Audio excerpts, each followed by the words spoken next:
Assalamualaikum warahmatullahi wabarakatuh. Halo, nama saya Andi Umar Hasanah, Bidan Pelaksana, bekerja di Puskesmas Tanjung Palas nomor Provinsi 05, peserta Laskar CPNS Kabupaten Bulungan Angkatan 55. Tugas kali ini adalah agenda 2 nilai-nilai dasar ASN yang dimana dituangkan di dalam Mokut yang dibuat oleh Tutor Wahyu Eko Handayani.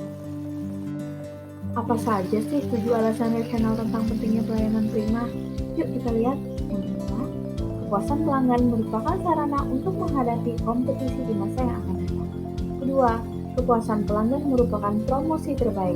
Ketiga, kepuasan pelanggan merupakan aset terpenting. Keempat, kepuasan pelanggan menjamin pertumbuhan dan perkembangan organisasi. Yang kelima, pelanggan makin kritis dalam memilih produk atau jasa. Keenam, pelanggan puas akan kembali. Dan yang terakhir adalah pelanggan yang puas mudah memberikan referensi. Selanjutnya, hal fundamental dalam pelayanan publik, yaitu pelayanan publik merupakan hak warga negara sebagai amanat konstitusi. Pelayanan publik diselenggarakan dengan pajak yang dibayar oleh warga negara. Pelayanan publik diselenggarakan dengan tujuan untuk mencapai hal-hal yang strategis bagi kemajuan bangsa di masa yang akan datang. Pelayanan publik memiliki fungsi tidak hanya memenuhi kebutuhan dasar warga negara sebagai manusia, akan tetapi juga berfungsi untuk memberikan perlindungan bagi warga negara. Konsep responsibilitas dan akuntabilitas. Dalam banyak hal, kata akuntabilitas sering disamakan dengan responsibilitas, namun kedua konsep tersebut memiliki arti berbeda. Responsibilitas adalah kewajiban untuk bertanggung jawab yang berangkat dari moral individu, sedangkan akuntabilitas adalah kewajiban untuk bertanggung jawab kepada seseorang atau organisasi yang memberikan amanah yang dipercayakan. Peran saya menciptakan lingkungan akuntabel yaitu transparansi atau keterbukaan atas semua tindakan yang dilakukan, bertanggung jawab dengan tingkah laku ataupun perbuatan yang disengaja maupun yang tidak disengaja, memiliki nilai integritas yaitu konsisten dalam menjunjung tinggi nilai-nilai luhur dan keyakinan, konsisten dalam sebuah usaha untuk terus melakukan sesuatu sampai pada tercapaian tujuan akhir, dan keseimbangan antara akuntabilitas, kewenangan, serta harapan dan kapasitas.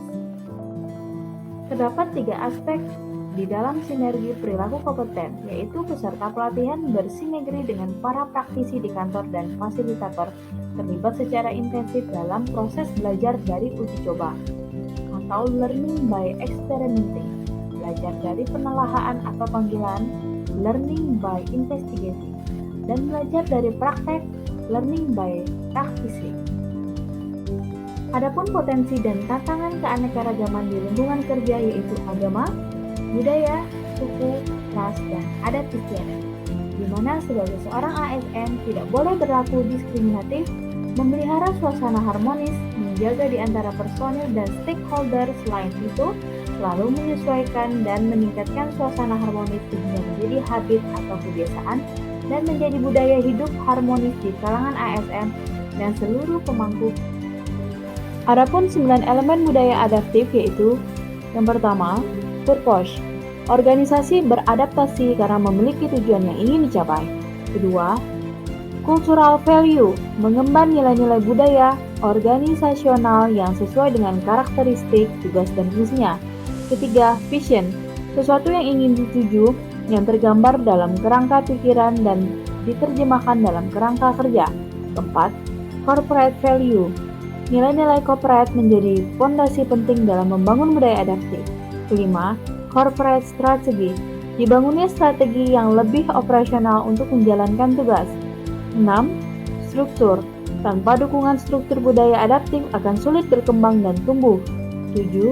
Problem solving, menyelesaikan masalah yang timbul dalam suatu organisasi.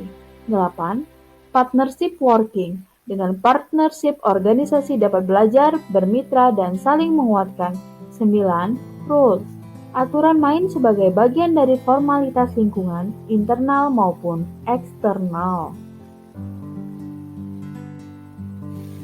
Berpikir kritis adalah kecenderungan memandang fenomena secara objektif, linear, dan tidak memberikan pilihan. Sementara berpikir kreatif adalah mencari kemungkinan lain, sangat subjektif namun memperkaya khazanah yang sudah ada sebelumnya. Praktek penerapan adaptasi dalam menyelenggarakan tugas dan fungsi organisasi yang merespon perubahan lingkungan, yaitu dapat mengantisipasi dan beradaptasi dengan perubahan lingkungan, merespon isu atau permasalahan publik sesuai dengan tuntutan dan kebutuhan, mendorong jiwa kewirausahaan, pemerintah dan birokrasi secara khusus melakukan pengelolaan sumber daya secara efisien dan efektif, memanfaatkan peluang-peluang yang berubah-ubah, memperhatikan kepentingan-kepentingan yang diperlukan antara instansi mitra dan masyarakat dengan tujuan melayani, yaitu berarti mengedepankan kepentingan mitra dan masyarakat. Terkait dengan kinerja instansi, merespon dan beraksi dengan baik kepada perubahan lingkungan dengan tujuan untuk mempertahankan atau meningkatkan kinerja instansi.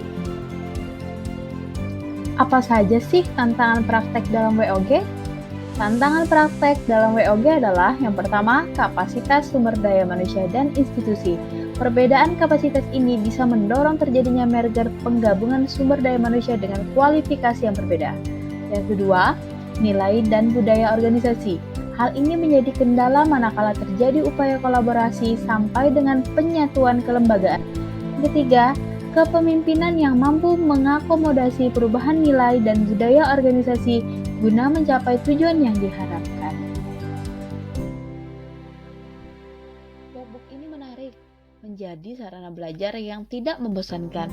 Terima kasih. Assalamualaikum warahmatullahi wabarakatuh.